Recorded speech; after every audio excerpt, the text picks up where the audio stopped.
नमस्कार दोस्तों, आप देख रहे हैं माई लर्निंग माई एक्सपीरियंस। आज हम लोग क्यूब टेस्ट के ऊपर बात करने वाले हैं। क्यूब का सैंपल कैसे लिया जाता है, इसकी टेस्टिंग कैसे की जाती है, इसके कैलकुलेशन कैसे किए जाते हैं। क्यूब टेस्ट करते समय या सैंपल लेते समय, कैलकुलेशन करते समय आपको किन किन बातों का ध्यान रखना चाहिए, इस पे हम विस्तृत चर्चा करने वाले हैं। आगे बढ़ने से पहले थोड़ा सा डिस्कशन हम ये कर ले कि क्यूब टेस्ट हम करते क्यों हैं। एक्चुअली जो भी हम स्ट्रक्चर, चाहे फाउंडेशन कर रहे हैं, लिंक बीम कर रहे हैं, कॉलम कर रहे हैं या स्लैब कर रहे हैं या कोई रोड का कंक्रीट कर रहे हैं, तो उसमें किसी न किसी ग्रेड का कंक्रीट बन के या आप साइड पे ही बना रहे हैं तो बना के कास्ट कर रहे होते हैं, तो उसका स्ट्रेंथ उतना ही आ रहा है या नहीं आ रहा है, इसके लिए हम क्यूब टेस्ट करते हैं। क्यूब टेस्ट करने के लिए सबसे पहला नंबर है सैंपल कलेक्शन। सैंपल कलेक्शन कैसे करेंगे आप? मान लीजिए आपका टीएम आ रहा है, ट्रांजिट मिक्सर, यानी कि प्लांट कहीं और है और वहां से कंक्रीट गाड़ी में लोड होके, ट्रक जिसमें ट्रांजिट मिक्सर उसमें नाचते हुए रोटेट होते हुए आता है, उसे हम ट्रांजिट मिक्सर बोलते हैं, उसमें लोड होके आ रहा है आपके साइट पे, तो आपको 9 क्यूब भरना चाहिए। अगर आपके साइट पे ही कास्ट हो रहा है, यानी कि साइट पे ही प्लांट है, तो आपको, अगर कंक्रीट की क्वांटिटी 0 से 5 MQ है, क्यूबिक मीटर है, तो आपको एक सैंपल लेना चाहिए। अगर 6 MQ से ज्यादा और 15 MQ तक है तो 2 सैंपल लेना चाहिए। अगर 16 क्यूबिक मीटर से ज्यादा 30 क्यूबिक मीटर तक है तो 3 सैंपल लेना चाहिए। अगर आपके कंक्रीट की क्वांटिटी 31 MQ से ज्यादा और 50 MQ तक है तो 4 सैंपल लेना चाहिए, और 50 से ज्यादा है तो हर एडिशनल के लिए एक सैंपल बढ़ाना चाहिए। अब यहाँ बात आ रही है, एक सैंपल होता कितना क्यूब है? एक सैंपल में 9 क्यूब होना चाहिए। अब 9 ही क्यों, ये हमें जरूर पता होना चाहिए। 9 क्यूब इसलिए कि हमको क्यूब का टेस्ट 2 डेट में करने होते हैं, एक 7 डेज में करने होते हैं और दूसरा 28 डेज में करने होते हैं। तो हम 3-3 के सीक्वेंस में, यानी कि एक डेट में हम 3 क्यूब को टेस्ट करते हैं। तो 7 डेज के लिए 3 क्यूब आपको चाहिए, 28 डेज के लिए भी 3 क्यूब चाहिए, और 3 एक्स्ट्रा फ्यूचर के लिए। कोई क्लाइंट आ रहा है या कोई विजिट हो रहा है, बड़े ऑफिसर आ रहे हैं आपके साइट पे और वो क्रॉस चेक करना चाह रहे हैं कि जिस मेंबर, मान लीजिए आपने फाउंडेशन का कंक्रीट किया और उसमें वो जानना चाह रहे हैं कि उसका सैंपल कहाँ है, क्यूब दिखाओ मुझे और मुझे टेस्ट कराओ कि उसका स्ट्रेंथ आपने जो किया था गलत तो नहीं भरा है। इसलिए हर एक डेट में, यानी कि हर एक आरएमसी के ऊपर, ट्रांजिट मिक्सर के ऊपर एक सैंपल हमें रिजर्व रखना होता है। तो ये तो हम नंबर पे आ गए। अभी दूसरा, क्यूब मोल्ड, जो जिसमें हम क्यूब भरते हैं उसे हम क्यूब मोल्ड बोलते हैं। यह कास्ट आयरन का बना होता है। इसका dimension 150 mm by 150 mm by 150 mm होता है। उस मोल्ड का आप क्यूब भरने से पहले उसका अच्छा से क्लीनिंग कर लेना चाहिए। नेक्स्ट है फिलिंग अप क्यूब्स। अभी आपको क्यूब भरना है तो आप कैसे भरेंगे? इसको 3 बराबर लेयरों में भरा जाता है। जैसे कि मैंने पहले ही डायमेंशन बताया है, इसका डेप्थ 150 mm होता है। आप 3 बराबर भागों में इसे बांटेंगे तो पहला लेयर आपका आएगा 50 mm, लगभग 2 इंच। तो पहले आप कंक्रीट डालेंगे 2 इंच के बराबर, और टैपिंग रड जो 16 mm डाया का बना होता है, इस टैपिंग रड से इसको हॉन्चिंग करेंगे लगभग 25 से 30 बार, और क्यूब के साइड में भी थोड़ा इसको मार देंगे ताकि अच्छा से ये कंपैक्ट हो जाए। फिर दूसरा लेयर डालेंगे और दूसरा लेयर को भी फिर 25 से 30 बार टेपिंग रड से आप हॉन्चिंग करेंगे और साइड में थोड़ा मारेंगे। फिर तीसरा लेयर आप डालेंगे और तीसरा लेयर डालने के बाद फिर से 25 से 30 बार टेपिंग रड से हॉन्चिंग करेंगे। अब आपका क्यूब लगभग भर चुका है और थोड़ा एक्स्ट्रा ही रखें। उसके बाद थोड़ा इसे ड्राई होने के लिए छोड़ें। कुछ देर के लिए जब इसे छोड़ेंगे तो ये ऊपरी सरफेस इसका थोड़ा ड्राई हो जाएगा। जो एक्स्ट्रा पार्ट होगा उसे ट्रॉयल के मदद से हटा देंगे और ऊपरी सरफेस को एकदम चिकना स्मूथ कर देंगे। अभी आपका क्यूब भर चुका है। अभी नेक्स्ट काम आता है डेट लिखने का, और कौन से ग्रेड का कंक्रीट है और कौन से पार्ट का है। जैसे आप फाउंडेशन कर रहे हैं तो आप फाउंडेशन के लोकेशन, फाउंडेशन F1 F2 या कंबाइंड फाउंडेशन, कंबाइंड फुटिंग है तो FB1 FB2, कोई ना कोई लोकेशन जरूर रहेगा। तो आपको क्यूब के ऊपर लोकेशन लिखना रहेगा।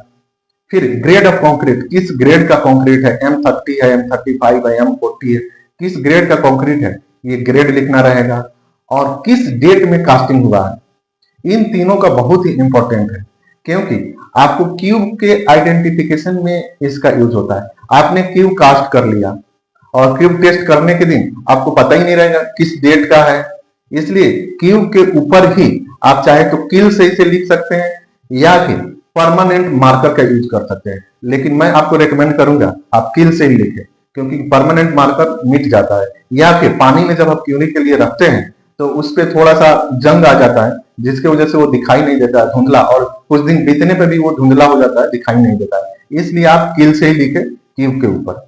अभी मैंने जैसे बताया, डेट आप लिखे रहेंगे तो आप 7 डेज पे उस क्यूब को ढूंढ के निकाल पाएंगे। दूसरी चीज, आप किस मेंबर का अगर फेल होता है कंक्रीट, आपका क्यूब फेल हो रहा है तो आपको पता रहेगा किस पार्ट का कंक्रीट फेल हो रहा है। और नेक्स्ट जो ग्रेड ऑफ कंक्रीट है, मान लीजिए एक ही स्ट्रक्चर में कई सारे ग्रेड, जैसे कॉलम कई बार M40 M35 रहता है, स्लैब M30 रहता है, तो इस तरह से, या बीम का भी कभी कभी अलग रहता है, या ग्राउंड फ्लोर कॉलम का अलग ग्रेड हो गया, ऊपर का अलग हो गया, इसलिए आपको ग्रेड भी लिखना जरूरी है। ये 3 चीजें क्यूब पे कील से लिखना ही चाहिए। इसके बाद आता है क्यूरिंग। अभी क्यूब को जैसे आज आपने कास्ट किया तो इसको लगभग 24 आवर यानी कि नेक्स्ट डे, गर्मी का मौसम है तो थोड़ा पहले भी आप खोल सकते हैं। इसमें क्या, क्यूब मोल्ड में नट एंड बोल्ट रहता है, जिसको इजीली आप रिलीज करके क्यूब को उसमें से निकाल लेंगे और क्यूरिंग टैंक में डालेंगे। क्यूरिंग टैंक आप साइड पे या तो ब्लॉक का बना लीजिए या फिर पीवीसी टैंक का भी यूज कर सकते हैं। आपको कितना दिन क्यूरिंग करना है, जैसे आपको 7 डेज के लिए अगर जो टेस्ट है उसे तो आप 7 डेज ही करेंगे। अगर आपका 28 डेज है तो आपको 28 डेज तक उस क्यूब को टैंक के अंदर रखना पड़ेगा। अभी नेक्स्ट आ रहा है टेस्टिंग। जैसे आपको 7 डेज या 28 डेज पूरा होने पे आपको टेस्ट करने की जरूरत पड़ती है। तो जिस दिन आपका 7 डेज हो रहा है या 28 डेज हो रहा है, उस दिन आप क्या करेंगे, क्यूब को टैंक से निकालेंगे, उसके सरफेस को कपड़े से अच्छा से साफ करेंगे और थोड़ा देर के लिए उसे धूप में रखेंगे, जिससे कि उसका सरफेस ड्राई हो सके। उसके बाद उस क्यूब को या तो आप लैब में भेजें, जहां भी आप लैब में टेस्ट करवा रहे हैं, या फिर साइट पे ही अगर CTM machine, cube testing machine available है तो आप साइट पे भी कर सकते हैं। अभी हम मशीन में टेस्ट कैसे करेंगे इस पे चर्चा करने वाले हैं। जैसे आप देख रहे हैं, मशीन में 2 पार्ट होते हैं और यह इलेक्ट्रिक है। कई बार यह मशीन हाथ से भी चलाने वाला होता है, जिसमें एक हैंडल होता है जिसको इजीली अप एंड डाउन करते हैं तो इससे टेस्ट कर सकते हैं। लेकिन उसमें रेट ऑफ लोडिंग आप इसको फिक्स नहीं कर पाएंगे, क्योंकि मेरे इसको नचाने का तरीका अलग हो सकता है, आपके नचाने का तरीका अलग हो सकता है। बहुत ही एक्सपीरियंस वाला आदमी रहेगा, जो लैब असिस्टेंट रहेगा, बहुत ही एक्सपीरियंस है, तो वही कर सकता है, आम आदमी नहीं कर सकता है। इसलिए मैं आपको रिकमेंड करूंगा ऑटोमेटिक सीटीएम मशीन ही यूज करना चाहिए, जिससे रेट ऑफ लोडिंग का कोई झंझट नहीं रहे। अभी हम आते हैं मशीन पे। मशीन में जैसा कि आप देख रहे हैं, इसके 2 पार्ट है। पहला है जिसमें क्लॉक है, क्लॉक रहता है। अभी आप जो जिसमें देख रहे हैं इसमें डिस्प्ले है। और दूसरा इसका पार्ट है जहां पे आप क्यूब प्लेस करते हैं। बिजली के लिए सॉकेट लगा हुआ है, सॉकेट से ऑन कर लेंगे, फिर इस मशीन में भी ऑन करने के लिए एक स्विच होता है, वहां से ऑन कर लेंगे। अभी आप जहां क्यूब प्लेस करना है उसको रिलीज कर लीजिए। रिलीज करने के बाद क्यूब को बिल्कुल सेंटर में, यानी हाथ पीछे, साइड में और आगे से कर क्यूब को बिल्कुल सेंटर में लाइए। अभी आप इसको टाइट कीजिए। टाइट करने के बाद जहां पे डिस्प्ले लगा हुआ है, जिस पार्ट में डिस्प्ले, वहां पे प्रेशर टाइट करने के लिए एक, वहां से आप उसको टाइट कर ले। अभी आप मशीन को स्टार्ट करेंगे। जब स्टार्ट करेंगे तो धीरे धीरे मशीन उस पर लोड देना शुरू होगा और आपके क्लॉक में, यानी कि डिजिटल डिस्प्ले है या फिर कोई क्लॉक है, उसमें आपका स्ट्रेंथ धीरे धीरे बढ़ना शुरू होगा। ऐसे ही आप देखते रहें जब तक क्यूब टूट नहीं जाता है। जब आपका क्यूब टूटेगा तो वहां पे ये मशीन बीप का साउंड देगा, या फिर क्लॉक है तो उसमें एक नीडल होता है जो वहां पे जाके रुक जाएगा, तो आप आसानी से उस रीडिंग को नोट कर ले। अभी हम आएंगे कैलकुलेशन पे। कैलकुलेशन के लिए आप जिस भी क्यूब को टेस्ट कर रहे हैं उस क्यूब का सबसे पहले आप डायमेंशन लीजिए। 150 बाई 150 तो होता ही है, लेकिन फिर भी आपको डायमेंशन लेना चाहिए। हो सकता है एक आध mm ज्यादा या कम क्यूब मोल्ड की वजह से हो गया हो, तो आपको डायमेंशन लेना चाहिए और उसे नोट करना चाहिए। दूसरा, उस क्यूब का वेट करना चाहिए, क्यूब का कितना वजन है ये जरूर नोट करना चाहिए। अभी हम आते हैं कैलकुलेशन पे।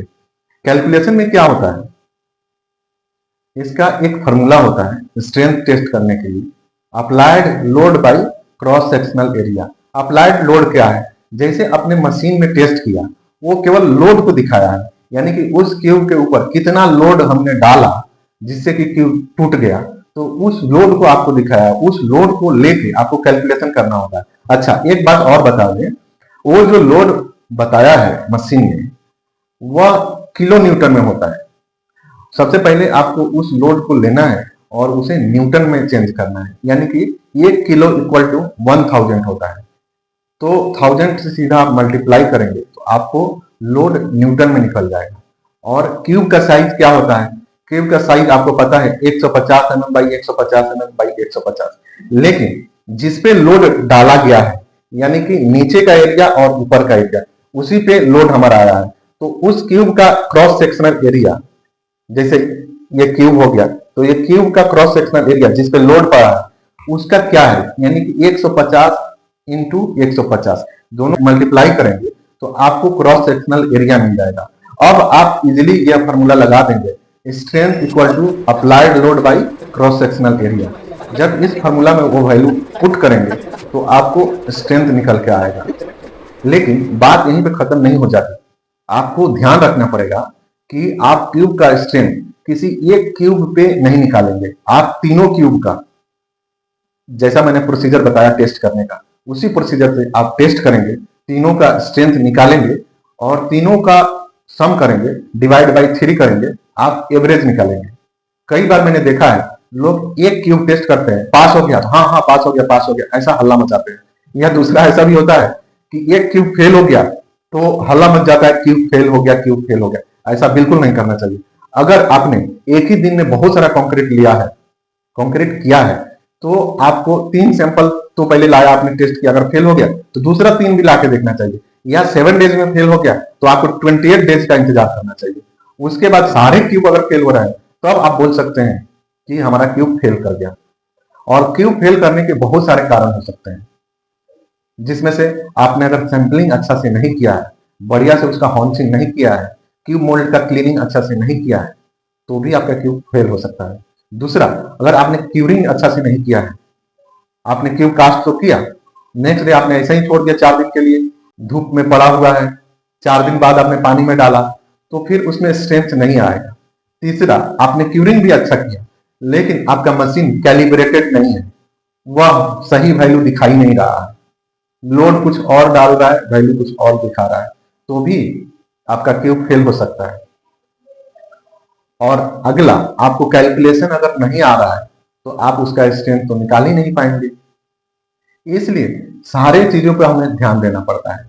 ऐसा नहीं कि क्यूब फेल कर गया तो आप बोलेंगे स्ट्रक्चर फेल कर गया। आप क्यूब फेल करने के कारणों पर भी विचार कर सकते हैं, लेकिन हाँ, एक्सपर्ट आदमी है, लैब असिस्टेंट जो है वो काफी एक्सपीरियंसिव है, ऐसा गलती वो नहीं कर सकता है। तो अब आप बोल सकते हैं कि क्यूब फेल कर गया है और स्ट्रक्चर पे अभी विचार करने की जरूरत है कि क्या करना चाहिए और नहीं करना चाहिए।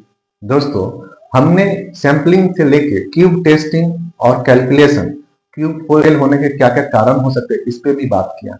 फिर भी अगर कोई डाउट है तो आप कमेंट बॉक्स में लिख सकते हैं, मैं उसका रिप्लाई जरूर दूंगा। और हाँ, अगर आपने चैनल को सब्सक्राइब नहीं किया है तो सब्सक्राइब जरूर करें।